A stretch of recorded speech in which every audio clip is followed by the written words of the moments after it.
Obstruction to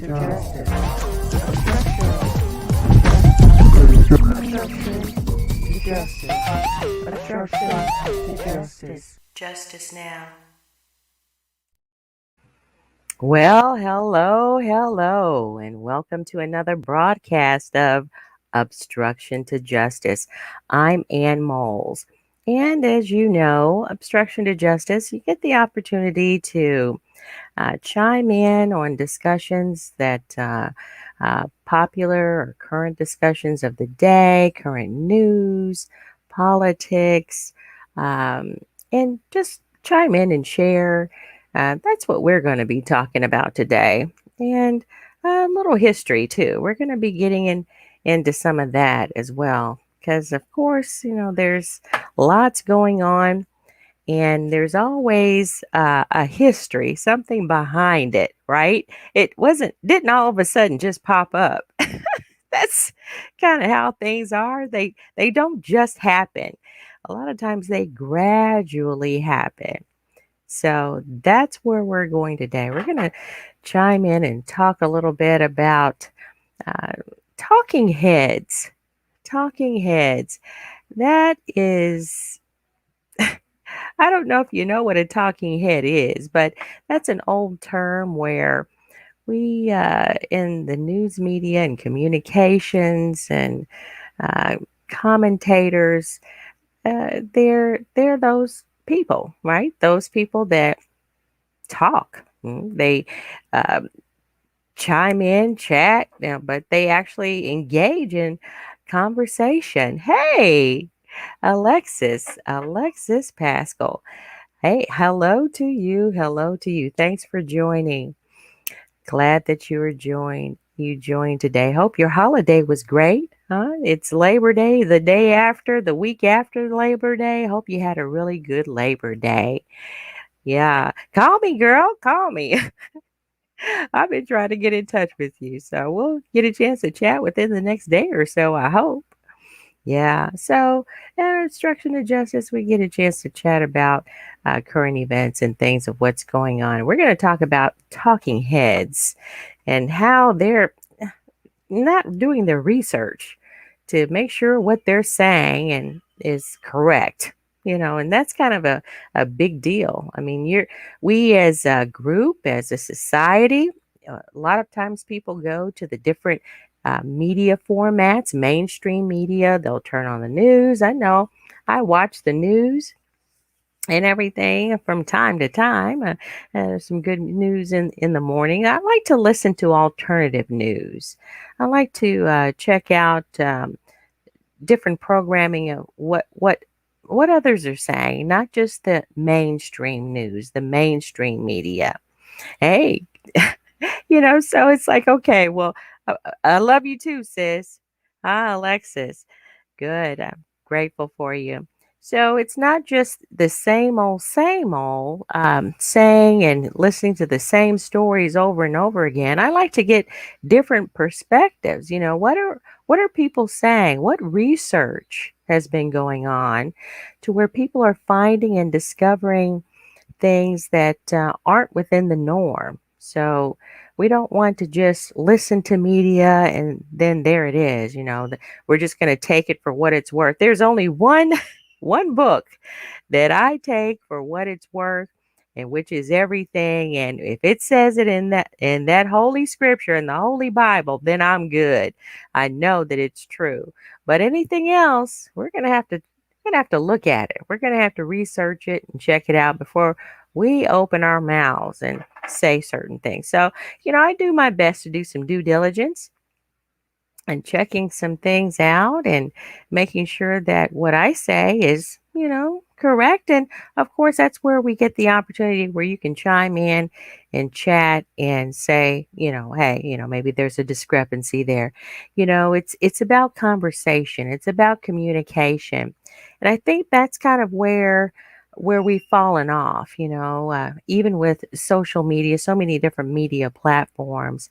It's really me, myself, and I, right? So I'm checking out my mobile phone. I'm looking to see what's going on my Facebook page and, other people. It's not about lots of times. I mean, we get into a chat, but this is an opportunity where we can do more chatting. And then hopefully it'll grow into a forum to where we can do more communicating and discussing on some things that'll make things better. That's really what it's all about. Make it better. Make it better. So I want to go ahead and start out. Let me go ahead and I'm going to share my screen. I have a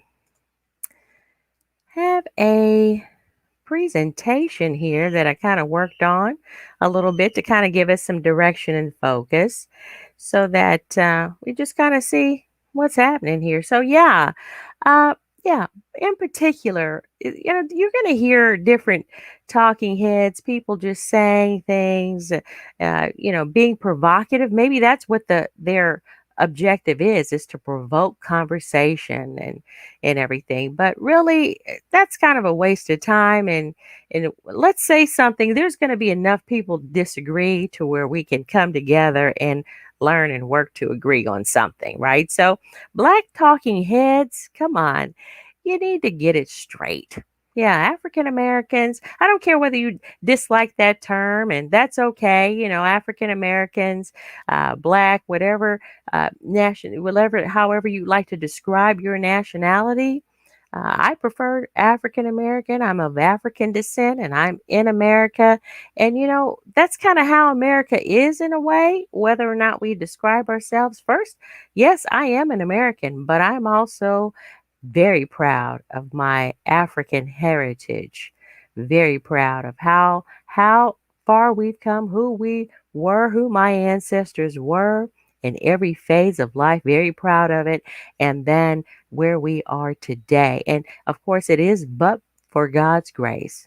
God has just kept us and He keeps us moving on. So, I'm not, being an African American, a person with color, a person of color, melanin in their skin here. Come on. I mean, we're looking at the globe. People are, you could be from Africa, you could be from Jamaica, you could be from Haiti, you could be from different parts of the world and have and look African American, right? So I don't mind distinguishing myself to let people know that I am an American.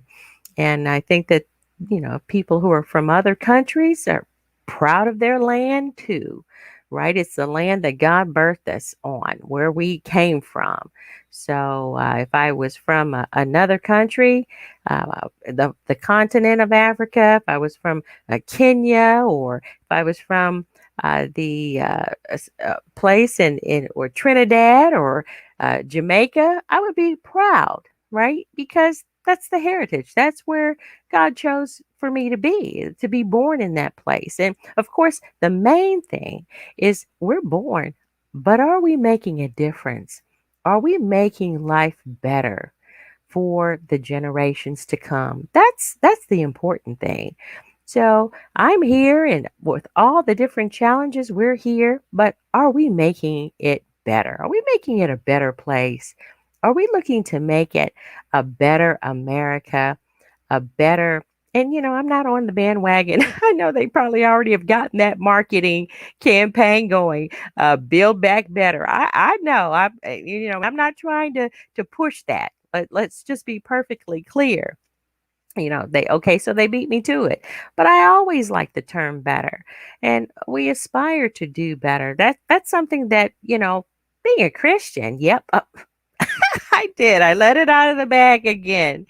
Being a Christian, you're going to learn that that's really one of the keys to being a good Christian. Make your statement in life to be better. Of course, we are part of the kingdom, and that just makes it better, right? So, what do we do as good citizens? Because it does mention that in the Bible as well. Being a good citizen. What do we do? How do we build and heal and come back better, and make America a better place for our children and the children to come up? Big shout outs, big ups to Texas. And I do have to say that the legislation, I know that there are very lots of angry people out there, but I will say that it's going to be all right. It's going to be all right. But big ups to Texas for the legislation, the anti-abortion bill legislation, and big ups to all of the states that are looking to. Good evening, Brother Frank Hollins. Big ups to all the other states that are looking to make a difference and copy that legislation that was successful in passing laws to come against the horrific, barbaric act of abortion, killing children in the womb. So big ups to that, and keep the fight, keep the faith. And you know what we were talking about last week, Brother Uuka from Umoja Books and Products. He was here last week and had a great time, and one of the things that we were trying to discuss, and we did it pretty well, I think, is that what is it that we need to do to come together? And part of the success in what I'm hearing, the legislation being successful in Texas, is that there were groups that came together. And yes, uh, the authors that we're going to kind of look at a little bit. I'm going to mention some of the books. Dr. Claude Anderson, who wrote the book on Black wealth, uh, and also Powernomics. I want to mention that book as well. He talks about strengthening groups. He talks about strengthening groups, coming to the core of where we are in society and coming together. And, I had already mentioned that the church of African American, the Black church, was the place for that coming together. And I think we kind of fell off into the different materialistic, uh, abominable gospel, the lie that, the materialism of the gospel, and not coming together and really making sure that the truth of the gospel is preached, but also being able to speak up for those that can't speak up for themselves, which includes ourselves as a community, as an African American community, coming together and as a group. And that's kind of what I heard. The different groups, there were different groups, but they had one goal. So we did kind of discuss some of the in Cobra. That's a group that has different chapters, and Brother Uka is leader or in charge of running the chapter there in Louisiana. So just keep that in mind. That this, yes, we hear about it all the time. There's strength in numbers, and certainly it is, but one of the main things that I like to remind myself of is that even as Christians, when we were looking at the first church, the early church came, they came together, and the scripture says on one accord. And then there was a blessing that came, the blessing, one of the most wonderful blessings that a Christian can receive, right? So when you come together on one accord, you can get a lot accomplished. Well, let's, look at another scripture in the Bible talking about the Tower of Babel, where it was that people came together and they didn't have a good plan, right? They didn't have a good purpose. Their end purpose was to build a tower to reach heaven, and that way they would get back at God for flooding the earth or whatever. But the main thing was that they did come together, and they would have been successful at some point, because it mentions that the scripture says that they would have came together and been successful. So coming together as a group, uh, with the like-mindedness of what it is, the purpose that we're coming together, right? We could have different groups, but what about the purpose? Make sure that the purpose is important. And I think that we're going to get some ideas, really confirm some of the main ideas of what's important to the Black community, to the African American community. And I speak on for the Black community, African American community, but all communities. You can see that this would be an opportunity for all communities to come together and heal, because we got a lot of things going on, a lot of unknowns that have been happening in the past year and a half, almost 2 years. So look, we have to come together. But Black talking heads need to get it straight. And I want to say, get some research what you say, research what's going on, author some things to where you have to do some intense studying, and so when you come on these different shows, these different broadcasts, then it's like, okay, well, uh, we're gonna we're gonna make sure that we have the some statistics and truth and all that. And we're not going to just throw something out there just to be provocative. Well, here's another example of this that I want to share here. So I'm going to stop this, and let's check out this. And well, let me just share this again, and I'll go back over here to this clip that I found. But I'll share this. This here is one of the stories, or one of the broadcasters, called the Rubin Report. David Rubin interviewed this gentleman that is very popular. He's a popular guy. So he interviews him, and he's Larry Elder is the guy's name. And during this conversation, well, let me just see if I can just play just a little bit of it. During the conversation, he makes a good point, but then he didn't back it up. And here, the David Rubin, didn't have statistics to fire off and prove his point, right, with Larry Elder, and he got slammed, right? Okay, but even with this, Larry Elder has made some statements that weren't right, weren't true, And so anyway, let's see if I can share a little bit of this. I'm going to stop sharing this, and let's go over here and see if I can share a little bit of this.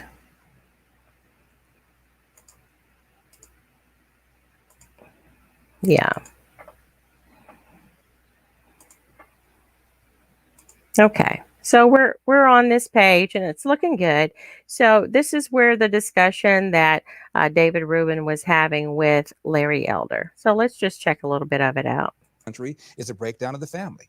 And President Obama said it. I didn't. A black kid, or a kid, not just a black kid, a kid raised without a dad is 5 times more likely to be poor and commit crimes, 9 times more likely to drop out of school, and 20 times more likely to end up in jail. So you're far more likely to end up in jail without having a dad than you are because of a white racist cop. Right. So, but you wouldn't not acknowledge that there are some systemic issues. Give me an example. Tell me what you think the most systemic racist issue is. What is it? Well, I would say that because black people in most cases, in many cases, were descendants of slaves, that racism as an institution, that it just, a certain amount of it just exists. 2015? Give me the most blatant racist example you can come up with right now. I think you could probably find evidence that in general, cops are more willing to shoot if the perpetrator is black. What's your data than white? What's your basis for saying that? Last year, well, look, I know a lot of people would say, "Look what's going on in Chicago." I know what they would say. Yeah. I'm talking about what the facts are. 965 people were shot by cops last year and killed. 4% of them were white cops shooting unarmed blacks. In Chicago in 2011, 21 people were shot and killed by cops. In 2015, there were 7. In Chicago, which is a third black, a third white, and a third Hispanic, 70% of the homicides are black on black. About 40 per month, almost 500 per year last year in Chicago, and 75% of them are unsolved. Where is the Black Lives Matter on that? The idea that a racist white cop and shooting unarmed black people is a peril to black people is BS. It's complete and total BS. And all right. So that's what he's saying. And I understand that he considers it BS, but I think that the truth is that David Rubin had the point. He won that one. He had the point because the point that he made is, what is the likelihood of African Americans? There are more African Americans that would be shot by police officers than European Americans. Well, he was saying that based on the numbers, more European Americans were getting shot. Well, we're talking about percentage. And that's something that people really do need to keep in mind, that we're only, as an African American community, about 13% of the population. Okay, so with the percentage, if you're coming anywhere near the numbers of the majority, if the minority is coming anywhere near the numbers of abuse and social injustice, systematic racism, then there's a problem there. Okay, I want to show this graph that will help show and prove what we're talking about today. Now, here, this came from the Washington Post, and it's a graphics and investigation on public shootings, and they actually have a database. Okay, they have a database. So what this graph is showing is that the rate at which Black Americans are killed by police is more than twice as high as the rate for white Americans. And what you can see is that of the population, there are 37 per million. So we're looking at 42 million African Americans, okay, in this country.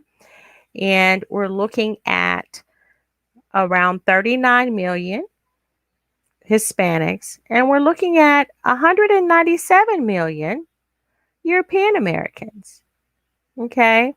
So of that, it's showing, this graph is showing, and with the numbers doing the analytics, that the rate it's higher for African Americans being killed.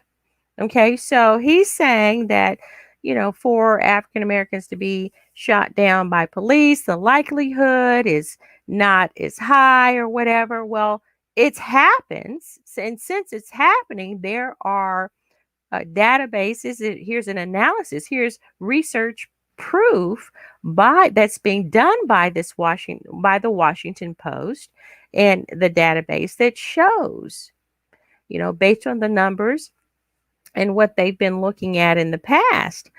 So this research, this database in itself, it's saying here at the Washington Post that despite the unpredictable events that lead to fatal shootings, police nationwide have shot and killed almost the same number of people annually, nearly 1,000. So he had already mentioned that. But okay, so that is a low number.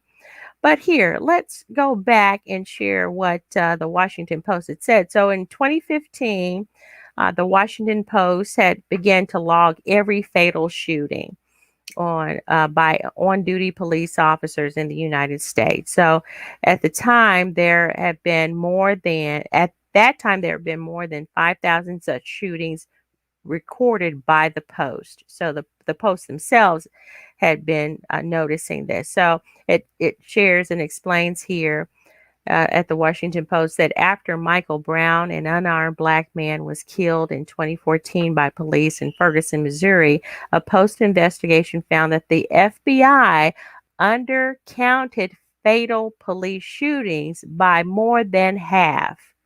So the FBI, the Federal Bureau of Investigations, they undercounted the fatal shootings by more than half. That's because reporting by police departments is voluntary, and many departments fail to do so.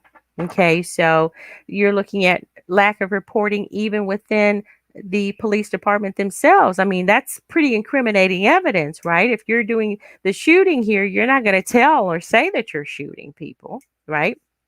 So the post data relies primarily, this is what they're saying, where they get their data from, primarily on news accounts, social media postings, and police reports. Analysis of more than 5 years of data reveals that the number of circumstances of fatal shootings and the overall demographics of the victim have remained relatively constant. So it's high. So it's been consistently high. The numbers have been higher for African Americans being shot and killed, and it shows the graph there. So it says that Black Americans are killed at a much higher rate than white Americans, and it says although half of the people shot and killed by police are white, Black Americans are shot at a disproportionate rate. They account for less than 13% of the U.S. population, but are killed by police at more than twice the rate of white Americans. Hispanic Americans are also killed by police at a disproportionate rate. So that's pretty huge.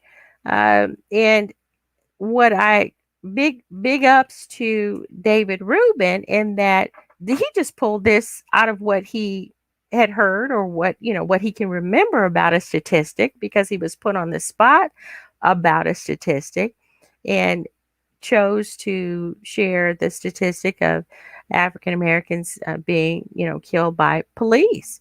And here comes Larry Elder, and he's like, oh wow, and so what? And throwing out some other numbers that were like, okay, well, they may be relevant or not. Maybe he came prepared because he read a piece of paper or a page that threw out some statistics. He was ready for that.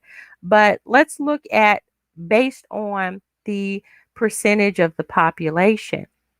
That's the truth of it. So even though the numbers are high, as far as it's out of 197 million. Yeah. Okay. But then over here is 42 million, disproportionately.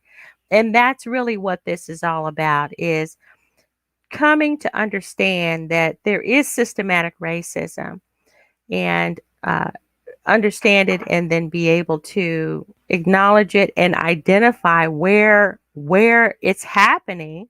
And then as groups, come together to discuss how can we make it better.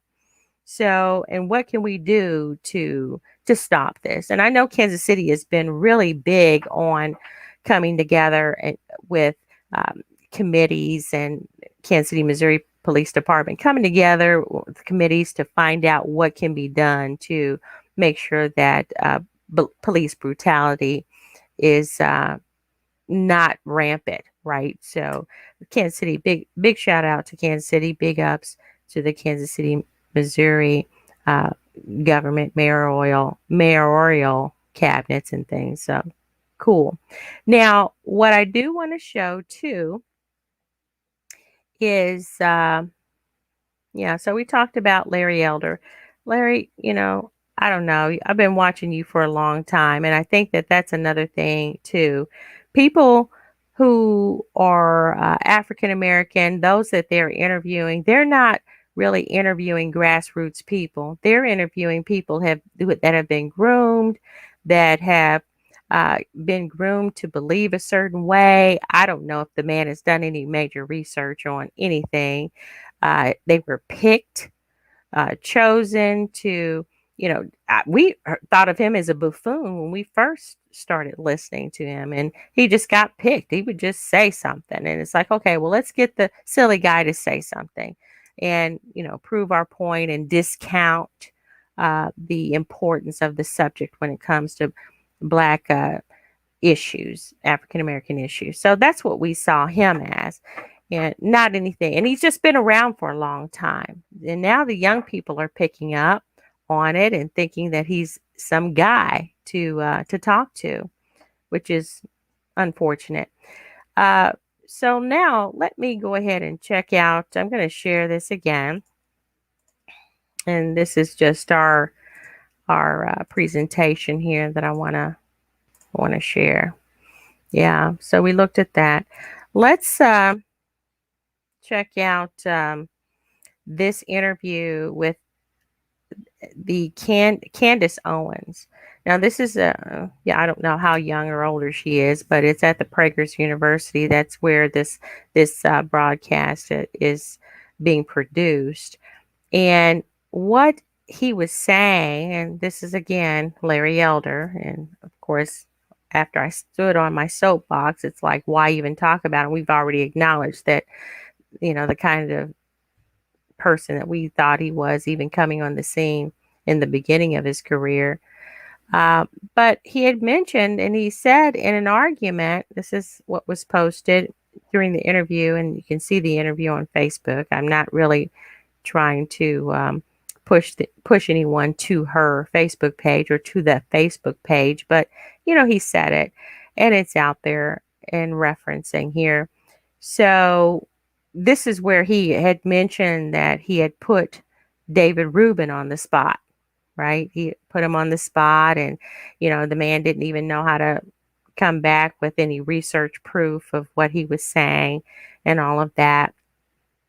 So here, this is another thing that he had mentioned. He says that there was an argument that could be made that slave owners were owed reparations after the Civil War because slavery was legal and their property had been taken, meaning other human beings, right? Slavery, slaves, and their property had been taken. So he said an argument could be made, well, for even that to be said, okay, so you said it. Well, we know the Civil War, there was a war. They were traitors. The South, they were traitors. They seceded from the Union. So why would the federal government or the government that stood post-Civil War give or pay reparations to an enemy? Yeah, a lot can be said, and we can look into that, what happened after the Civil War and how none of the those that succeeded, those that were in upper government, how little to nothing happened to them, and they were put and voted back and put back into government positions, decision-making positions. So why in the world would the slave owner be given reparations? See, that's the kind of silly stuff that just doesn't make any sense. And, even in saying it, let's clean it up to the point to where you would say that some think maybe, give some, I'm trying to give the brother some kind of credible excuse to make it right. Here, they're criminals. Why would you pay a criminal anyway? They should be put in jail. They should be put in jail. And what do you do with traitors? What happens to traitors, right? So it's a lot more to it than trying to say that slave owners were owed reparations. And here he says, when people talk about reparations, do they really want to have that conversation? You better believe it. You better believe it. We want to have it. And we're going to come back in a few weeks and talk with Brother Uuka, and we're going to share with more of what in Cobra and other resources and research that he has. But there's been lots of people that have received, lots of groups that have received reparations. And I'm going to say lots because if one has been successful, I can remember one in particular, the Native Americans.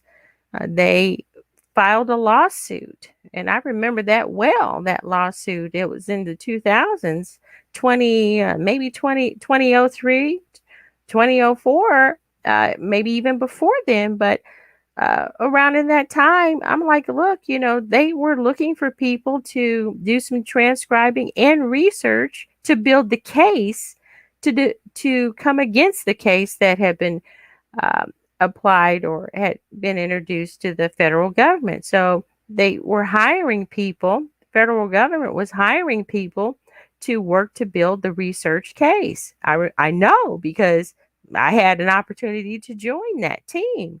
And I said to myself, I'm like, no, I'm not going to do that, because why would I want to come against a nation of people when definitely there was social injustice committed upon them, and systematic racism? And, you could probably even say that as well, because of how every time there was a law that was put in place by the federal government and between the nations, the Native American nations, they would get land taken away, and the federal government would renege on it.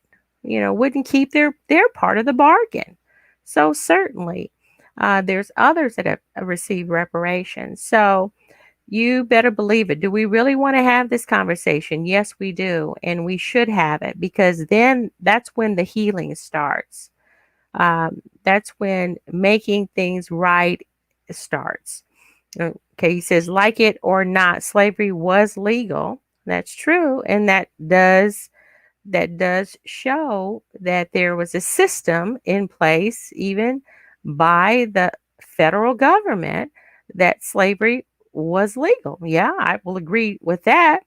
Their legal property was taken away from them after the Civil War. So come on, yeah, why not? Why not free and make people, human beings, free? Number one, for the ethical reason, but here, like I said, the Civil War, these were criminals. They lost the war. So what do? Keep things going the way they are, pat them on the back and say, okay, sorry, I was just playing. Really? I don't think so. Okay, so you could make an argument that the people that are owed reparations are not only just Black people, but also the people whose property was taken away after the end of the Civil War. No, you don't have that. It's just the reparations really are owed to just African American, just Black people. Yes, for the 400 years that the people was enslaved, and that legislation, government, laws, systematic racism started and was engaged and practiced. And to this day, we still work on some issues to try to get them resolved. Okay. So I don't know. Just pray for the man. Pray for him so that you don't get bitter, which I'm not bitter, because, oh, guy, we already know what kind of dude he is. Yeah. He was weird in the beginning. He was just freaking weird. And now, yes.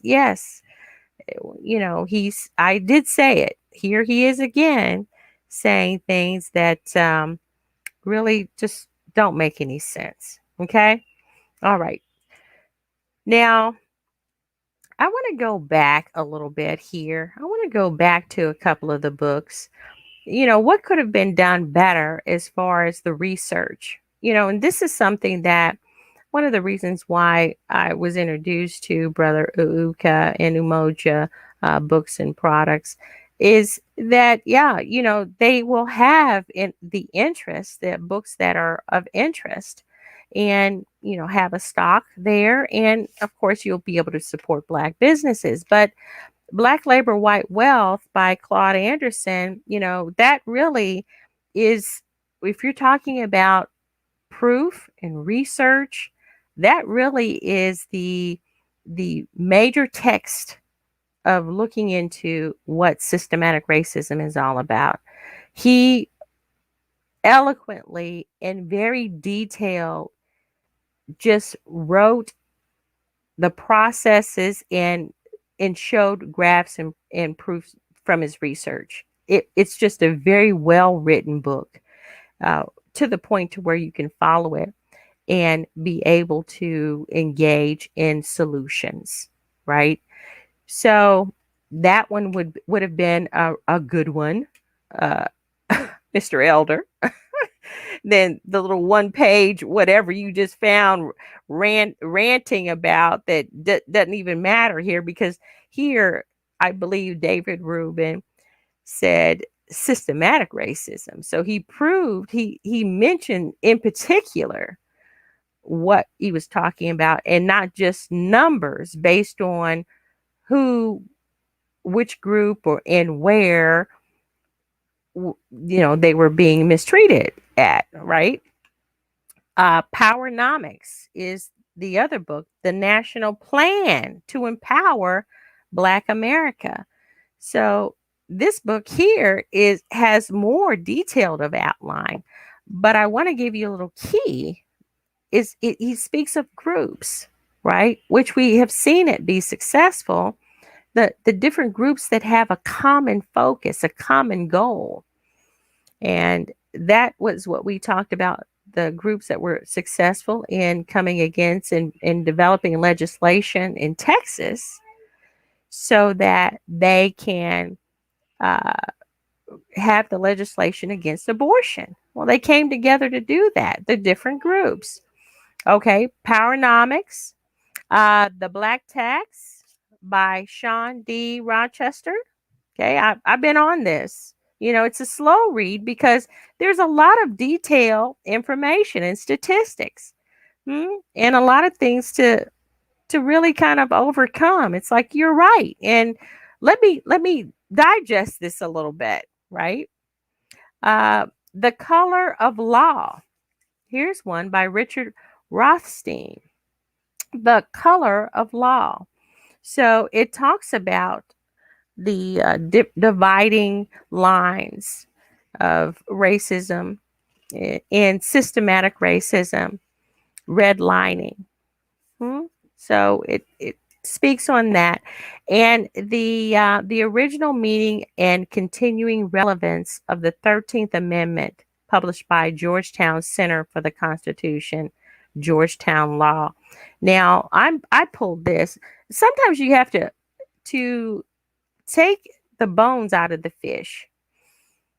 Sometimes you got to do that. So you're going to read it, but you have to read it with an understanding that of what the book is. It is information, but I found it to be intriguing.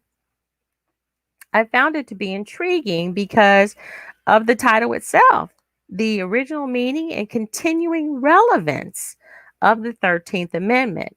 So we know that the 13th Amendment, which we've talked about here on Obstruction to Justice, is that it's the amendment that abolishes slavery, the abolition of slavery.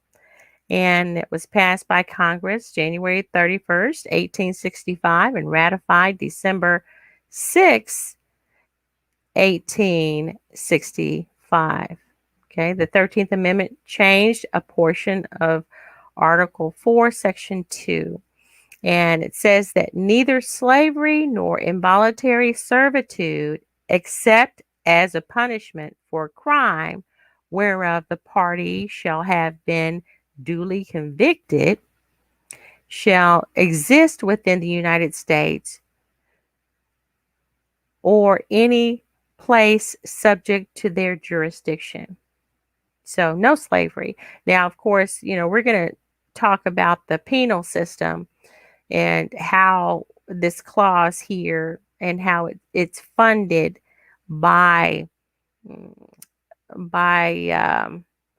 corporations that it's not considered slavery, right? And if you've been convicted of a crime and you are in prison, right? It says here, as far as slavery is concerned, except as punishment for a crime whereof the party shall have been duly convicted. So why are there so many convictions and so many African Americans who, we just had a gentleman recently who was wrongfully convicted and served 43 years in the state of Missouri.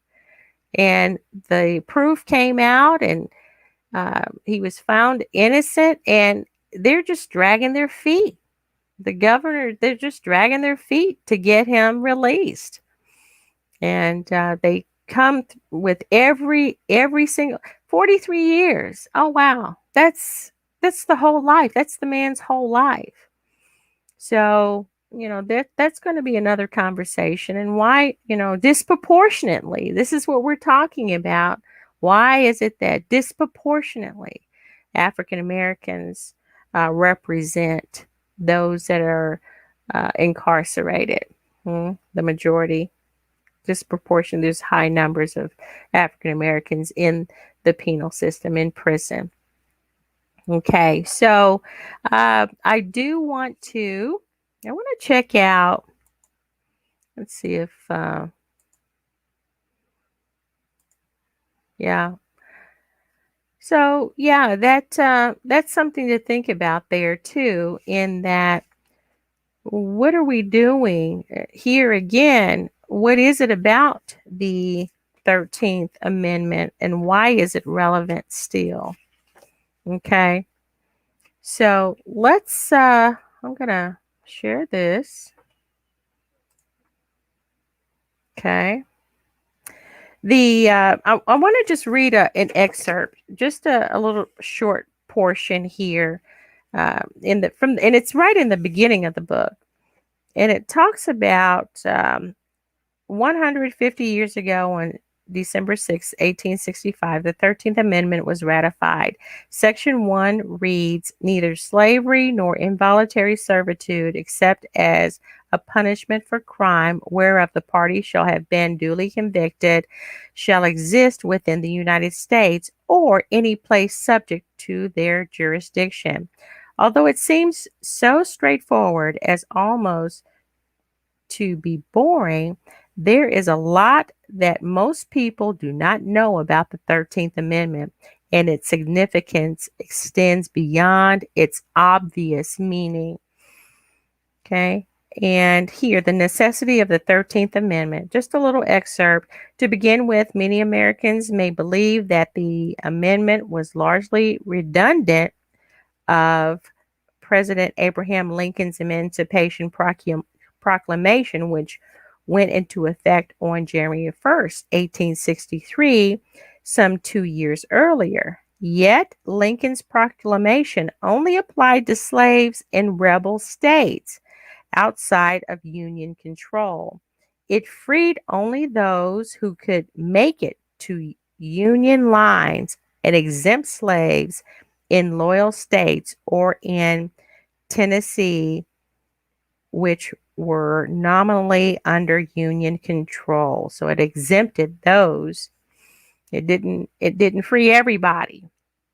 Okay, true as James Oakes has recently shown in his masterful book, Freedom National, The Destruction of Slavery in the United States, 1861 through 1865, the proclamation did more than is commonly acknowledged, as it also encouraged the enlistment of Black soldiers in the border states, which had the legal effect of freeing both them and their families. So that's a pretty intriguing understanding of just an introduction of what it is that the showing of what this book is talking about. Why is it relevant today? Without without the 13th Amendment, what would happen? What would be going on? Oh my goodness. Well, they've already twisted things around. We just talked about the penal system, but without the 13th Amendment, what would be happening? What would be going on in these United States of America? All right. Now, to say all of that and to say this, support Black businesses, huh? Because systematic racism, it happens and it's here. But the way to engage and to take and fight it head on is through economics, the support of Black establishments, because Black business, that would be considered a group, I think, right? So as Black businesses would be supported, then they could hire and have more control and say over what's happening, right? So they would be a larger political force, Black businesses, economic, especially within the communities. People would be able to go to work for African American business, at Black owned business, and feel good, right? And be able uh, to come together as a group and acknowledge and work together. So money does help. Yeah. So support Black businesses. And if you don't know what a business is, a Black business, if you go Google, Google businesses list that. So if you're a business, you can go out there and open up your account on Google Businesses and list and with all of your other information as far as when you're open, your location, special services that you perform your business, any events, just all kinds of information. So Google Business is a good place to start. And you can also list yourself as a woman owned, small business. You could list it as small business, woman ran. So maybe it's not woman owned, but you have women who run the company who are in leadership roles, which is super important. I even look at that as when I do research to see whether or not a contract would fly. So you go in and it's like, okay, well, we can do this work. This will be great. So you go in, you do the research, you look at the business, those that are in leadership roles, the CEO, the CIO, the VPs, the AVPs, the directors. Sometimes they'll have the directors, AVP. And, if you look and you don't see any women, you see no African Americans. You might see a woman down there for HR. Hmm. They'll let them do the HR work sometimes. Customer service on the lower level, but even customer service is a big deal. Customer success is kind of what it grows into, since there's a lot of business that's rolling with the model of software as a service or a SaaS model. So yeah, that's something there. If you go out there on the Google businesses and get your business registered there, and go in and make sure you have a presence there on the internet.